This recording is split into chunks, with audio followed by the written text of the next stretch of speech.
todas, gracias por estar en este evento. Sí, efectivamente, hoy tenemos la presencia de Anon Guiné, que para nosotros es una gran satisfacción, y similarmente de Antonio Zapata.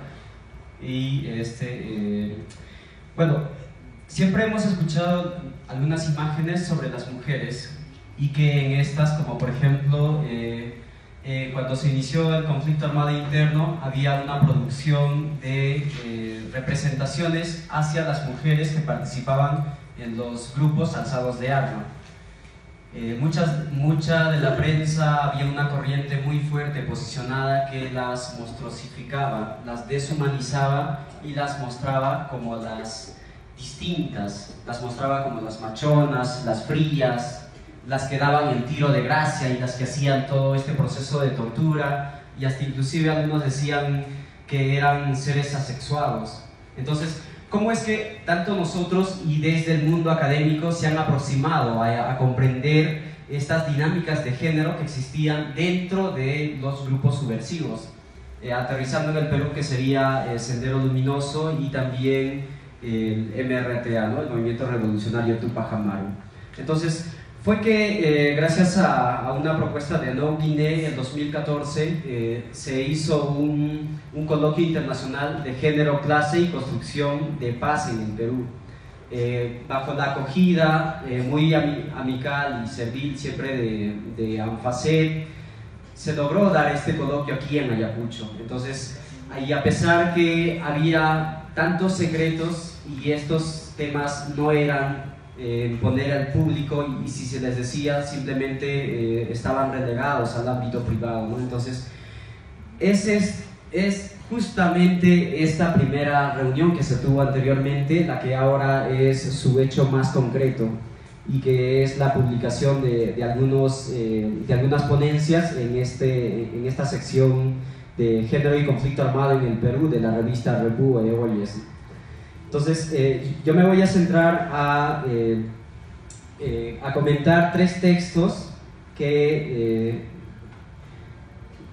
por motivos expositivos voy a ir de acuerdo al orden. Primero voy a comentar el texto de Joana González y Rocío Maldonado, que titula "De mujeres guerrilleras, la participación de las mujeres en las FARC y en el caso del Partido Comunista Peruano Sendero Luminoso, los casos de Colombia y Perú". La autora hace un análisis comparado y a la vez hace una descripción densa con el objetivo de determinar si la participación de las mujeres dentro de estas guerrillas constituyó o no constituyó una emancipación de las mujeres, y qué formas existieron de sentir esta feminidad y desarrollar, ¿no? O sea, luchar con todo este sistema opresor que estos grupos tenían. Y entonces, mediante su estrategia, lo que utiliza son las entrevistas y a su vez la recurrencia de algunos documentos. Dentro de las entrevistas, como por ejemplo para el caso de Colombia, hace entrevistas básicamente a los excombatientes del programa de reinserción en Colombia, y en Perú explora algunos testimonios de mujeres encarceladas, ¿no? Que están pagando su condena. Entonces, el punto central que trata de explicar ella es cómo la experiencia de vida que ellas han, tras su militancia dentro de estos grupos armados, coincidía o no con el discurso que se vendía y que los senderistas o los alzados en arma, o en tal caso del FARC, el discurso que planteaban, ¿no? El discurso como por ejemplo la convocación de las mujeres a la lucha, y que tenían que hacer una priorización de primero basarse primero en la clase, en hacer esta revolución, y después de llegar a la revolución ya se debía de trabajar estos temas de género, ¿no? Entonces vamos a ver aquí cómo la autora empieza a trabajar estos temas, y sus ejes de análisis lo divide básicamente en tres para su mejor comprensión y mejor abordaje. El primero es la participación y conformación y las estructuras de organización dentro de estos grupos armados. Entonces, en el caso del FARC, por ejemplo, tenemos que, bueno, los contextos son muy distintos. El caso colombiano es una guerra que ya están llevando casi, si no me equivoco, 65 o 70 años ya aproximadamente, ¿no? Aunque ya ahora ya toda una firma. Y el caso peruano, que se circunscribe en solo 20 años, que es el del 80 al 90, ¿no? Entonces, dentro de esto, también dentro de la propia FARC hubo unas determinados cambios y determinados procesos, lo que constituyó una lucha campesina y que al final de los 80, de los 90, se convirtió en una narcoguerra, ¿no? Se influenció mucho el tema, por ejemplo, del narcotráfico. Y entonces, ahí en la FARC lo que distingue es que la conformación y la participación y la captación de militantes dentro de la FARC era por vínculos familiares, y que su labor dentro de estos espacios era más una extensión de lo doméstico, una extensión de la maternidad, era más el cuidado de la protección del hombre.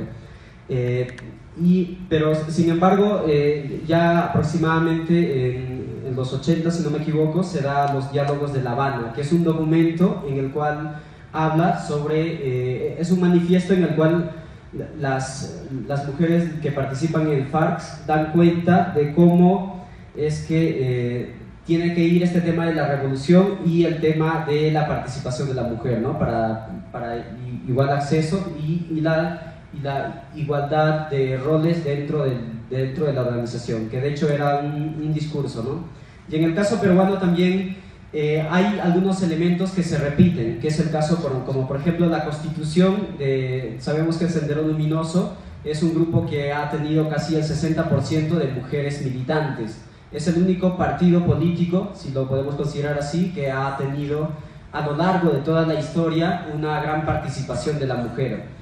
Y entonces dentro de esto, por ejemplo, también había la cuestión del sacrificio, y que también era la extensión de lo privado, como por ejemplo la alimentación, y a su vez se les reconocía como mujeres siempre y cuando ellos tenían un mayor nivel de acción, y que necesariamente tenían que tener un referente o como referente al hombre, y que para ser considerados, para que se les considere su agencia, tenían que hacer determinadas actividades doblemente que el varón, más de relatos de cuentos al padre. Entonces era quiero agradecer a Juan Esteban Conde, a José Ramos, a todo el equipo del Círculo de Estudios de José María Arguedas, que están haciendo un trabajo fantástico acá en Huamanga, me parece. Y bueno, es un placer volver a la Casa Mateo Ricci, porque hay esta revista, porque hubo un coloquio en 2014 que se dio, como se dijo antes, sobre el tema de género, clase, construcción de la paz en el Perú, con una convocatoria abierta.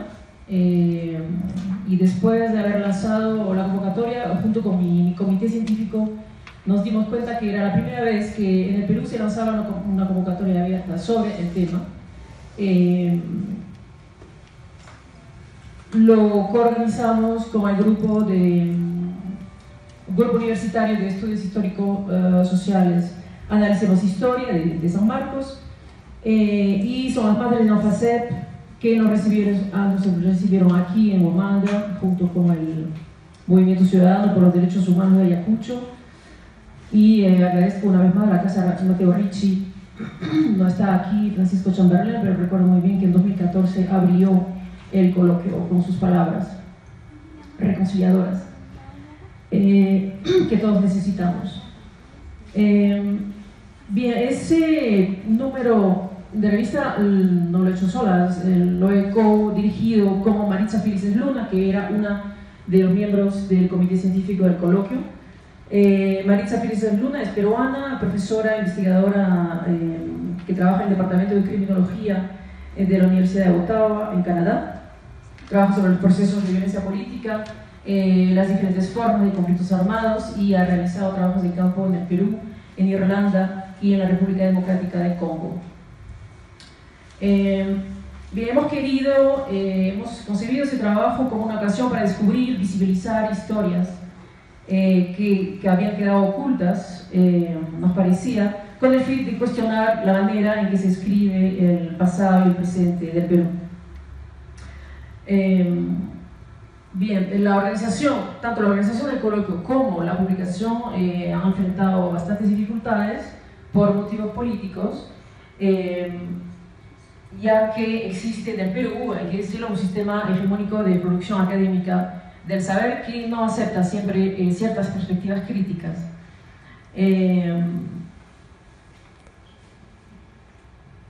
Y la producción de conocimiento sobre el conflicto está marcada aquí por la existencia de un círculo intelectual que condiciona lo que se puede escribir, cómo se puede pensar, cómo se debe hacerlo y lo que se debe decir sobre el tema.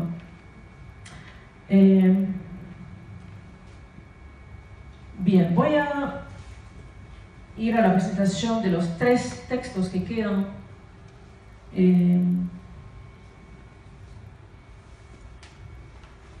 De Marta Romero Delgado, Camille Boutron y Pilar Meneses. 2 de los textos, de estos textos, son encuestas cualitativas realizadas desde la sociología feminista. Es el caso para Marta Romero Delgado y Camille Boutron. Ambos estudios tratan de las combatientes del PCPCL y MRTA a partir de un trabajo de campo que consistió en entrevistas llevadas a cabo entre 2007 y 2009 en el penal de Chorrillos. Todos los autores aquí han ido a los penales a entrevistar, menos Pablo Malek y Rocío Maldonado.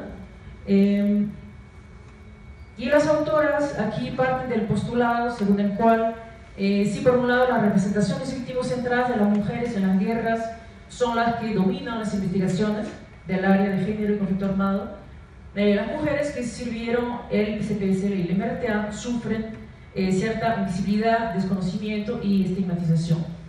Bien, Marta Romero es una colega española, acaba de defender su tesis de doctorado en la Complutense de Madrid sobre el género, violencia y la guerra en el Perú. Y en este trabajo que ha publicado con nosotros, quiere, la cito, dar voz, privilegiar la memoria y rescatar las experiencias subversivas de las guerrilleras, resaltando la importancia de conocer el contexto político e histórico del conflicto y mostrando que fueron, según ella, doblemente olvidadas por su género y por su condición de vencidas. Y también insiste sobre el hecho de que son sujetos políticos con capacidad de decisión y agencia. Ese es un punto que encontramos también en el texto de Antonio Zapata. Marta señala los análisis superficiales, académicos superficiales, y lo que llama el fatalismo analítico, que ven en el resentimiento, el odio, la frustración, la demencia, el odio, factores explicativos, ¿no?, de la integración de las mujeres a estos grupos. Y vemos también en ese trabajo lo fundamental que fue la acción colectiva y organizada con el fin de supuestamente servir a los más pobres a través de lo que llaman la violencia revolucionaria como respuesta a la violencia de Estado. Y de ahí, según la autora, la importancia de analizar las luchas armadas de estos 2 grupos desde los estudios de los movimientos sociales y desde la memoria de las luchas. Y creo que eso se encuentra a lo largo de la revista. Estamos aquí hablando de memoria de las luchas y no desde la violencia en sí, en abstracto, como lo hace a veces la versión hegemónica de la historiografía del conflicto. Camille Boutron es colega francesa, ha hecho su doctorado en el Instituto de Altos Estudios sobre América Latina en París, ha vivido 10 años en el Perú, ha hecho su doctorado sobre las presas políticas y es hoy profesora en la Universidad de los Andes en Bogotá. Analiza también aquí la participación de las mujeres en estos 2 grupos desde el contexto de los movimientos sociales de mujeres durante los años 1960-70, porque si bien las teorizaciones académicas que más conocemos sobre los movimientos de mujeres en el Perú aíslan analíticamente el movimiento femenino popular creado por Augusta Latorre a inicio de los 70s, del resto del movimiento de mujeres de la época, viéndolo solamente como artificial y forzosamente construido por Sendero Luminoso, ya que fue un organismo generado. Por lo contrario, Camille analiza el surgimiento de este movimiento como parte de las movilizaciones estudiantiles, campesinas, obreras y de mujeres en sectores populares de la época. Y también resalta el continuum de la violencia patriarcal contra las mujeres que ella ha entrevistado desde la esfera privada, donde en algunos casos tenemos violencia de padre a hija o violencia doméstica. Entonces analiza el continuum de esta violencia patriarcal en la esfera privada hasta la esfera pública, con el caso, esfera pública en el caso de la violencia ejercida por agentes del Estado a la hora en que las insurgentes son detenidas y se vuelven prisioneras. Y al mismo tiempo nos habla de la cárcel como espacio de resistencia, de solidaridad, de construcción y organización de las presas. Y finalmente el texto de Pilar Meneses, titulado Las mujeres sobrevivientes a penas de cárcel de más de 15 años por delito político. Pilar Meneses es licenciada en Psicología Clínica por la Universidad San Martín de Porres, con estudios en Maestría de Neurociencias en San Marcos, y ejerce actualmente como psicóloga clínica independiente, miembro de la Junta Directiva del Colegio de Psicólogos del Perú. En su texto, bueno, ella ha escrito desde el campo de las sensibilidades, desde los sentimientos, las emociones, cosa que se ve poco, hasta desde lo sensorial, donde el yo individual se inscribe plenamente en la historia social y política del país. Y lejos de nuestro hábito académico de separar psicología y sociología, ella articula las dos disciplinas y explora el continuo, en su caso, entre las violencias sufridas en la cárcel y en posterior supuesta libertad por las exprisiones políticas. Y nos muestra cómo la represión, cómo la persecución política del Estado peruano restringen el ejercicio de la libertad, no solo de las presas, sino también de los familiares y del resto de la sociedad, tanto en condiciones carcelarias como después de cumplida la pena. Bueno, eso es todo por los tres textos que tenía que presentar. Gracias. Buenas noches con todos. Yo, en primer lugar, agradecer su presencia. A continuación, agradecer a los organizadores por haberme invitado y tener la oportunidad de intercambiar unas palabras con ustedes. Antes de entrar propiamente, también quería agradecer al grupo, porque gracias a su generosa invitación a publicar en la revista, es que en realidad estoy el día de hoy aquí con ustedes. Bien, sobre el tema.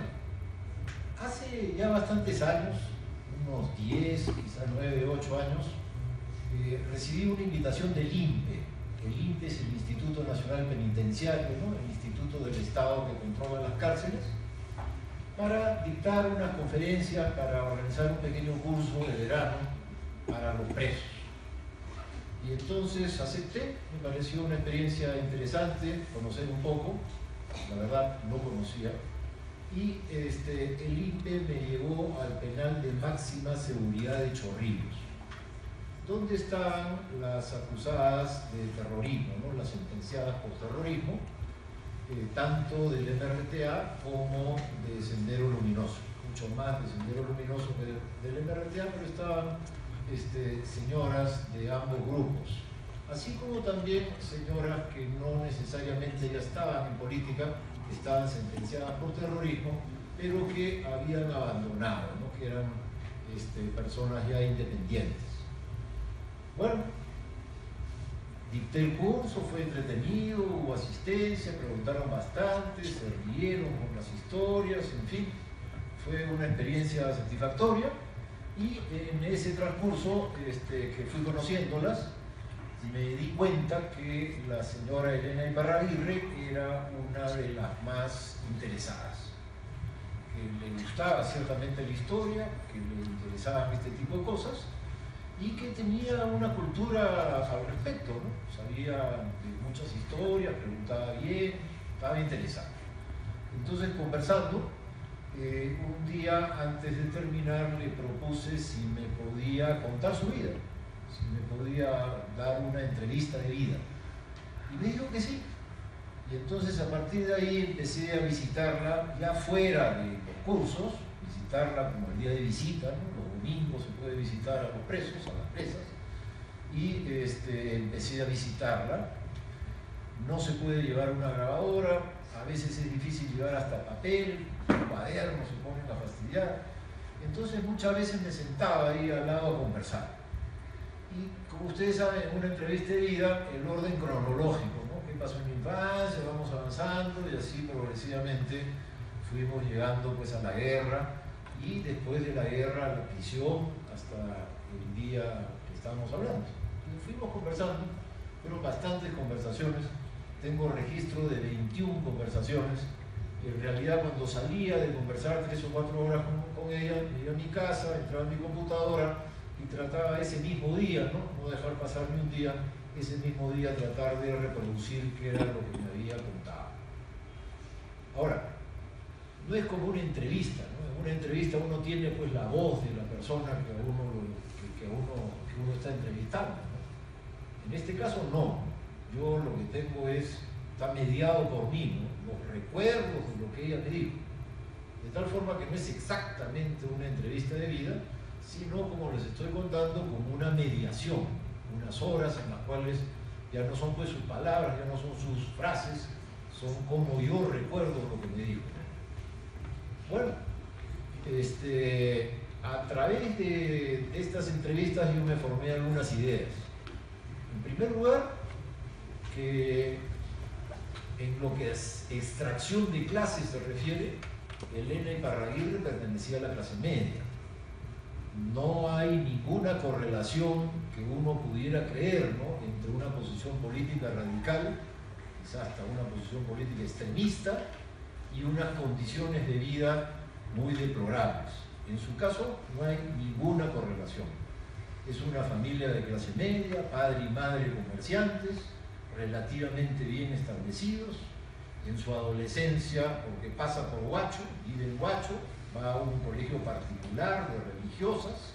Esas religiosas como le transmiten una visión de la vida que ella recuerda con cariño hasta el día de hoy, una visión de compromiso con los demás, una visión religiosa, pero en la cual no hay individualismo, hay por el contrario entrega a los demás. Luego viven a Lima. Cuando vienen a Lima está ya en la secundaria y en este lapso viven en un barrio como el más representativo de la clase media, ¿no?, en la residencial San Felipe. Entonces no hay pobreza por ningún lado, ¿no? Tampoco hay grandes riquezas, hay la situación común y corriente de la clase media peruana. Bueno, eso lleva a la pregunta, ¿qué la radicaliza? Si no la radicaliza la pobreza, ¿qué es lo que la mueve a militar y a militar en un partido que está dispuesto a irse a la guerra, como era Bandera Roja primero y luego Sendero Luminoso? Ahora, me parece, ¿no?, de lo que ella cuenta, que su motivación es más bien de orden ético, antes que ideológico, inclusive de orden ético, y tiene que ver con una indignación ante el mal reparto de la riqueza. Ella cree que en el mundo hay suficientes recursos como para que no exista hambre, y que sin embargo la mitad de la humanidad está debajo de la línea de la pobreza porque hay una élite pequeña, egoísta, materialista, que concentra la riqueza. Entonces aquello la indigna, y es contra ese régimen que ella está dispuesta primero a rebelarse, luego a militar y luego inclusive a ir a una guerra. Ahora bien, pasada esa pregunta, ¿qué es que la motiva? La siguiente pregunta es sobre la guerra misma. ¿Está dispuesta a ir a la guerra? ¿Le parece que la misión de los comunistas es ir a la guerra? Que hasta ese entonces los comunistas habrían como defeccionado, en el sentido de que no se habían atrevido a decir, a cumplir lo que decían. De tal manera pues que toman la decisión de impulsar con todo al grupo que dentro de Sendero Luminoso había tomado la decisión de ir a la guerra, al grupo de Abimael. Y ahí hace un salto, ¿no? De la guerra pasa a las víctimas. ¿Por qué una persona como ella, que quiere conquistar, digamos, un mundo sin hambre, no tiene problemas en militar, dirigir una organización que al declarar una guerra, con las características que tuvo la guerra interna en el Perú más aún, al declarar una guerra de esas características, pues el número de víctimas es enorme. ¿Cómo así una persona justiciera no tiene problema ético con las víctimas? Su respuesta va por el lado de en toda guerra hay víctimas, no hay guerra sin muertos. Y en esta su guerra, la guerra que ella estaba dispuesta a emprender, pues también lo sabía. Y con respecto a esto, bueno, hay como la actitud de lo siento, no es mi intención, no es lo que yo hubiera querido, pero es una consecuencia inevitable de una guerra que es indispensable. ¿Para qué? Para conquistar aquello. Aquello es un mundo donde las riquezas estén distribuidas de tal manera que impidan que haya hambre, que impidan que haya pobreza, que haya miseria, que haya falta de oportunidades y que siembren más bien un horizonte de igualdad al cual aspiraría la gran mayoría de las personas. Entonces, las víctimas, los muertos, son como la consecuencia de una guerra que es indispensable, una consecuencia negativa, una consecuencia lamentable, pero inevitable, de una guerra que a su vez es indispensable. Ahora, dadas sus circunstancias, ella acabó siendo electa en el momento que se iban a la guerra, en el momento que pasan a la guerra, ella es electa integrante de la dirección del partido, ¿no? El máximo organismo de dirección del partido, el llamado Comité Permanente. Eran 3 personas, Guzmán, Augusta Latorre y ella misma, Elena Iparraguirre. Este era como un comité ejecutivo de Sendero, ¿no? En Sendero, como ustedes saben, hay comité central, grupo político, organismos que integran un conjunto relativamente numeroso de dirigentes, eran mujeres. Y entonces veo en Sendero Luminoso, en los organismos de dirección del partido, más presencia femenina que en cualquier otro partido político peruano. Más aún de aquellos días, que no son partidos políticos de hoy, que malo que bueno, pues ha habido mayor evolución de la cuestión de género, mayor noción de la necesidad de igualdad, incluso se habla ahora pues ellos y ellas. En los años 80 nadie decía ellos y ellas, en los años 80 estos temas de igualdad no importaban tanto. Entonces contraste usted Sendero Luminoso con la Izquierda Unida, con el APRA, el TPC, Acción Popular de los años 80, y verá que el número de mujeres es muy superior. ¿Eso qué puede significar? Puede significar varias cosas. Por ejemplo, la opinión que tiene un disidente como Feliciano. Feliciano sostiene que en realidad es Guzmán y sus mujeres, que el poder en Sendero Luminoso lo ejerce Guzmán y que él es como el amo absoluto y que las mujeres le sirven, sus mujeres, dice Feliciano, entre comillas, sus mujeres, le sirven para mantener el control del aparato. Que Guzmán no confía en hombres porque los hombres pueden oponerse a él, Guzmán confía en mujeres porque las mujeres se subordinan a su voluntad. Esa es la opinión de Feliciano. Ahora, yendo a la cárcel a conversar con Elena Iparraguirre y conociendo al resto de las mujeres que están presas, la verdad es que he tenido oportunidad de hablar con todas las mujeres del buró político, menos con Augusta, pues que ya había fallecido, pero con todas las demás las he encontrado en la cárcel. Y he conversado un poco con cada una, tengo una apreciación del conjunto, ¿no? Y la verdad es que se ven mujeres fuertes, ¿eh? No se ven mujeres sumisas, no parecen geishas, no parecen lo que dice Feliciano, ¿no? Instrumentos de la voluntad del amo. Por el contrario, como decía, ¿no? Lo que se ve es mujeres bien fuertes, bien autónomas, mujeres con agencia, con voluntad, con propósito y con firmeza, ¿no? María Pantoja, Laura Zambrano, son mujeres que realmente cualquier hombre poco cuajado, le tiemblan las rodillas. Entonces, no se ven mujeres sumisas que hayan estado de geishas de Abimael. Pero, sin embargo, no se puede dejar de reconocer que Abimael, es decir, un varón, es el jefe, que todas ellas le tienen una lealtad increíble, que lo recontraponderan, están atentas a cualquier cosa que pueda salir de su cabeza, cualquier deseo, cualquier voluntad, y en el fondo le tienen una gran devoción. He visto en la cárcel que hasta el día de hoy, 25 años después, le preparan una vez a la semana comida para que el abogado le lleve sus tuppers. He visto eso. Entonces no puedo dejar de tener cierta ambivalencia ante el tema. Son mujeres muy fuertes, muy enérgicas, muy decididas, con proyecto, con agencia, como se dice hoy, pero a la vez le tienen una lealtad increíble al señor Abimael Guzmán. Bueno, eso es todo, gracias. Han ido contestándole a la CBR. Es así que salió un libro del ejército, que se llama En honor a la verdad.